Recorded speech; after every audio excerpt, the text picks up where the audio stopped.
The summit for a new global financing pact started in France at the Palais Brongniart in Paris.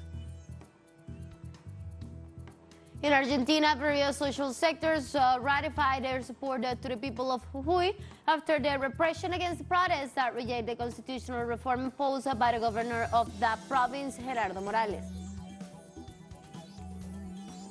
3 Palestinians were killed in an Israeli airstrike on their car north of the northern West Bank city of Jenin.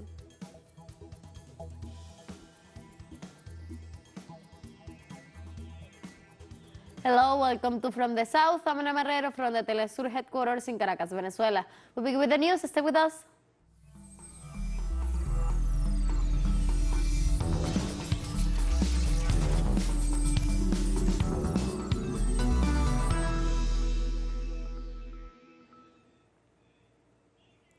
The summit for a new global financing pact began in France on Thursday at the Palais Brongniart in Paris.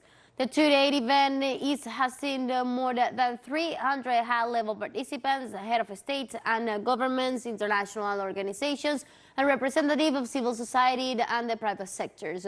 Delivering in a speech during the opening session, French President Emmanuel Macron stated that the aim of the summit is to lay the groundwork for a renewed financial system suited to the common challenges of the 21st century, such as fighting inequalities and climate change and protecting biodiversity.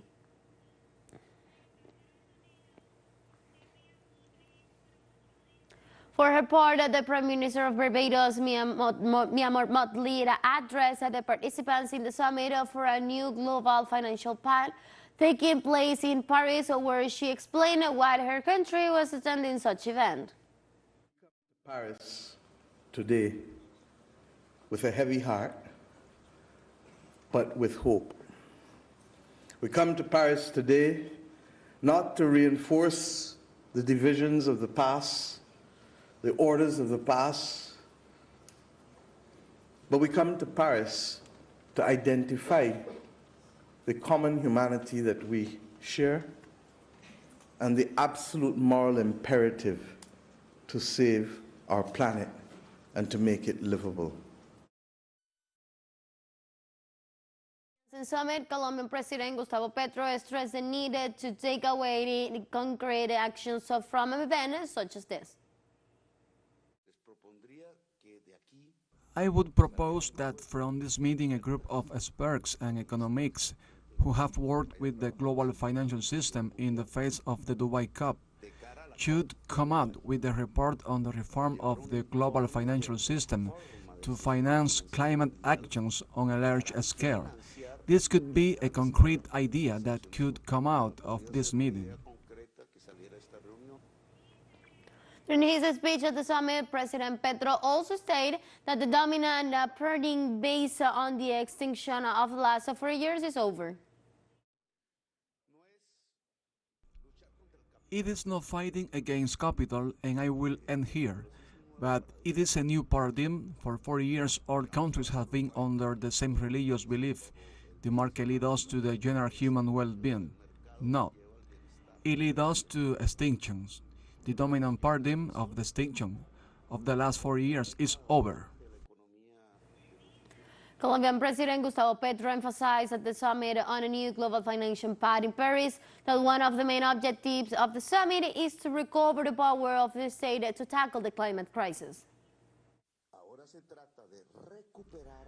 Now it is a matter of recovering the power of the state of human planning on a multilateral global scale, so that without going into decreeing the end of the market, maximizing it to its limit in action against the climate crisis, we can now make a large public investment by releasing debt in such as a way that this new space, which I call the planned march against the climate crisis, can take place, and then we can make the numbers work.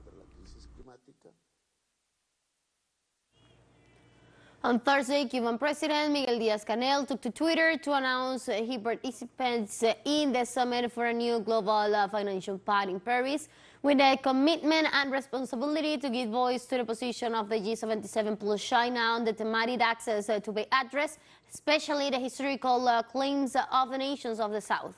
The Cuban leader points out on that the fulfillment of the Sustainable Development Agenda 2030 and the Addis Ababa Action Agenda must be accompanied by the profound rethinking of the current economic, financial and trade order, in which new bases of justice, equity and solidarity are established with a new relationship between North and South. The G77 plus China is the broadest and most diverse consultation group in the multilateral sphere, with 134 member states.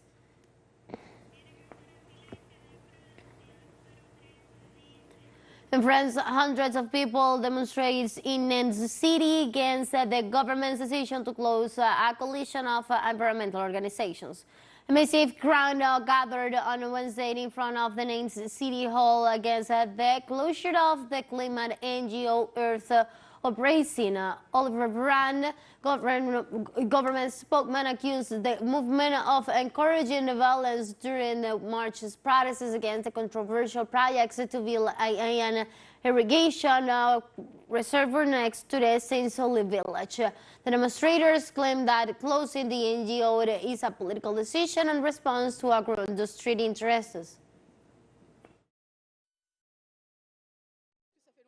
The government has been on one side for a long time, and that's just proof of its inaction with regard to everything that's going on. It's not hidden, it's an admission that nothing will happen and that there is nothing to expect.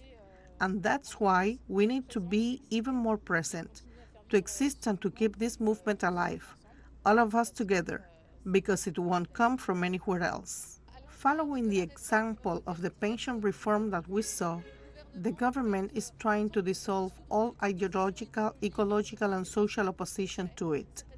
In other words, as soon as there are people who oppose head-on ecocide projects, useless projects, anti-social justice and social progression, the government shows its authoritarianism. Let's take a very short break now, but remember, you can now follow us on our TikTok account as teleSUR English, in which you will be able to see news in different formats, and news updates and more. Stay tuned for more news.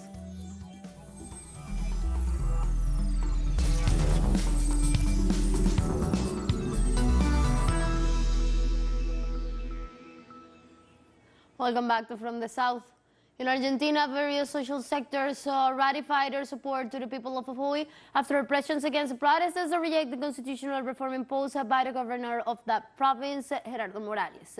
President Alberto Fernández condemned the state violence in Jujuy and introduced the Ministry of Justice to analyze and promote the actions of unconstitutional lead of the articles of the reform, while the United Nations High Commissioner for Human Rights expressed his concern for the situation that the province of Jujuy is going through and warned Morales to avoid an escalation of violence.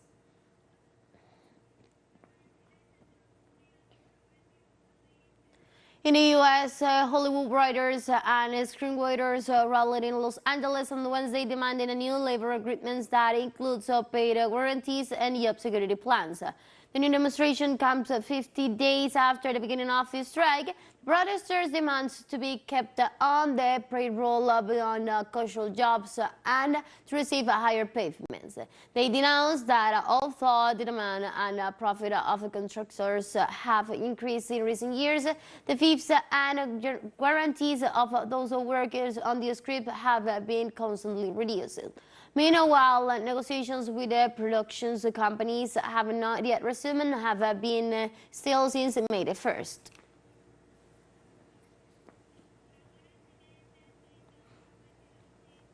The government of China expressed on Thursday before the United Nations Human Rights Commission in Geneva its strong opposition to the disinformation related to Xinjiang Uyghur Autonomous Region. The special representative for human rights of the Ministry of Foreign Affairs of China, Yang Shanku, denounced the behavior of certain Western countries of spreading false information and defaming her country. Yang stated that Shanghai has promoted the protection of human rights and the free and comprehensive development of the people. In the same context, Yang pointed to the support of nearly 100 countries that was provided to China at the previous session of the Human Rights Commission on issues related to Xinjiang, Xinjiang and Hong Kong.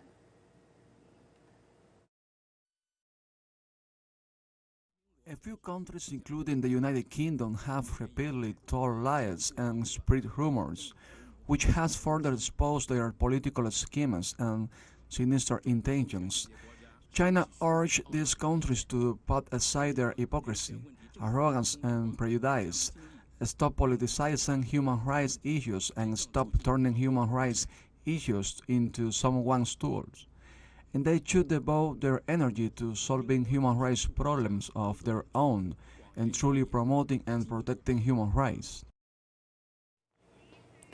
At least 31 people were killed during an explosion at a restaurant in the city of Sichuan, northwest China. The explosion occurred on a crowded street in Sichuan's Qingyin district on Wednesday due to the gas leak in a barbecued restaurant operating area.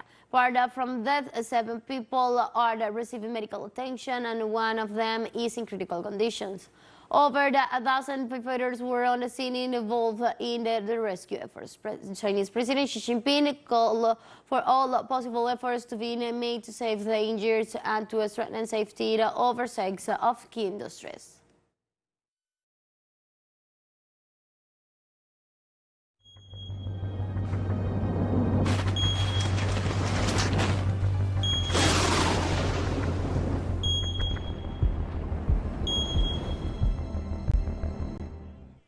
A powerful tornado struck a city in northern Texas on Thursday, leaving a trail of destruction in its wake and at least 3 dead and more than 100 injured.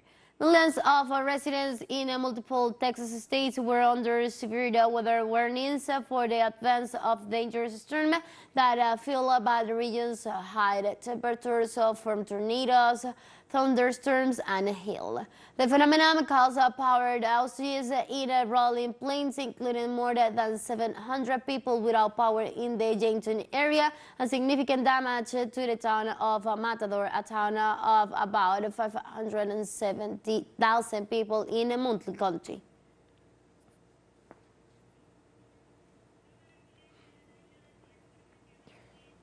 On Thursday in Thailand, thousands of dead fish, crabs, and shrimps victims of reptile washed up on the Tunuwalan beach in southeastern Champon province. The local fisheries authorities, Boyo and Tongo, reported that the red tide is a toxic algal bloom that displays oxygen in the water and prevents fish from breathing through their gills. Local residents have been recollecting the fish along the 2 kilometers of wild sandy beach, even though authorities advise against consuming the fish because of the algae can be toxic.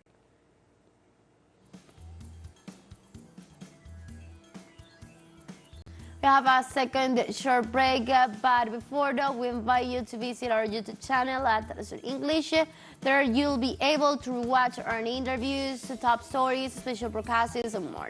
Hit the subscribe button and activate the notification bell to stay up to date of these world's most recent events. So we'll financial break. Don't go away.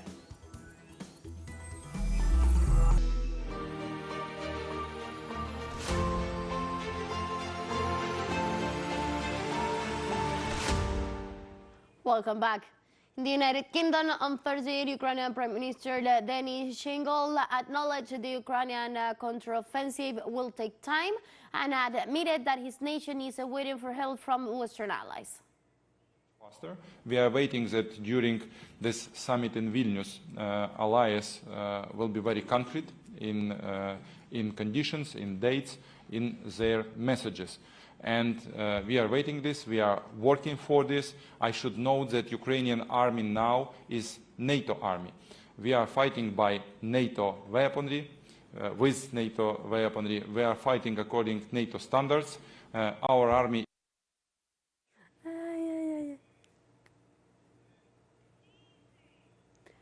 The government of Russia said on Thursday that Ukrainian forces in eastern and southern Ukraine were temporarily limiting their activities after Kiev launched its highly anticipated counteroffensive.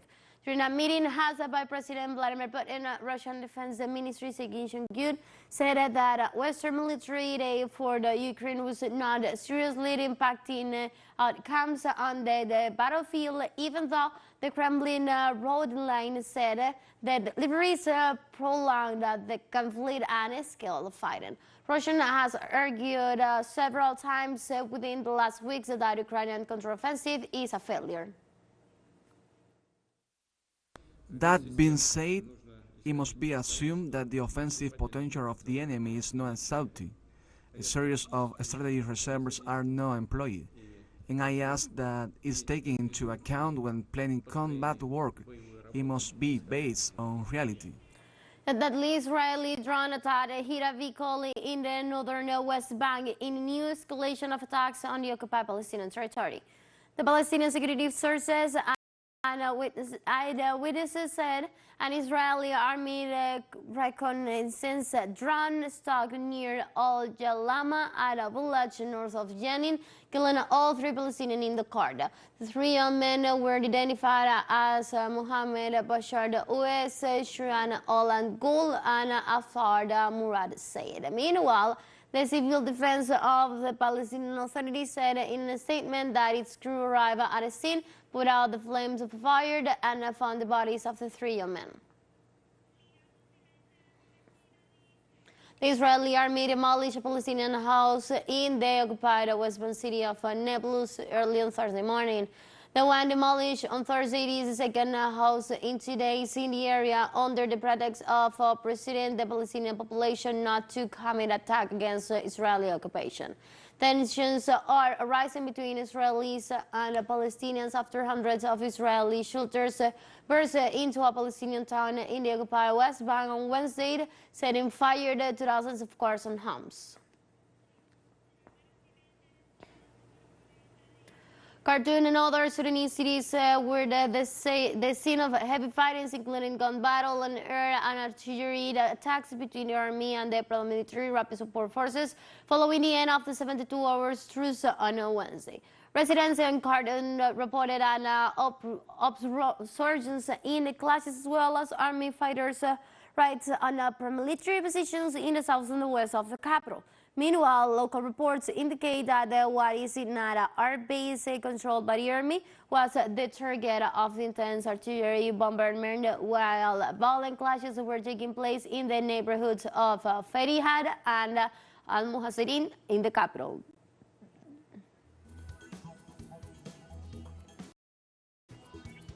We have come to the end of this news brief, but you can find this and many other stories on our website at telesurenglish.net. You can also use us on our socials, we're on Facebook, Twitter, and on Instagram as well. For telesur English, I'm from the South, I'm Ana Marrero. Thank you for watching.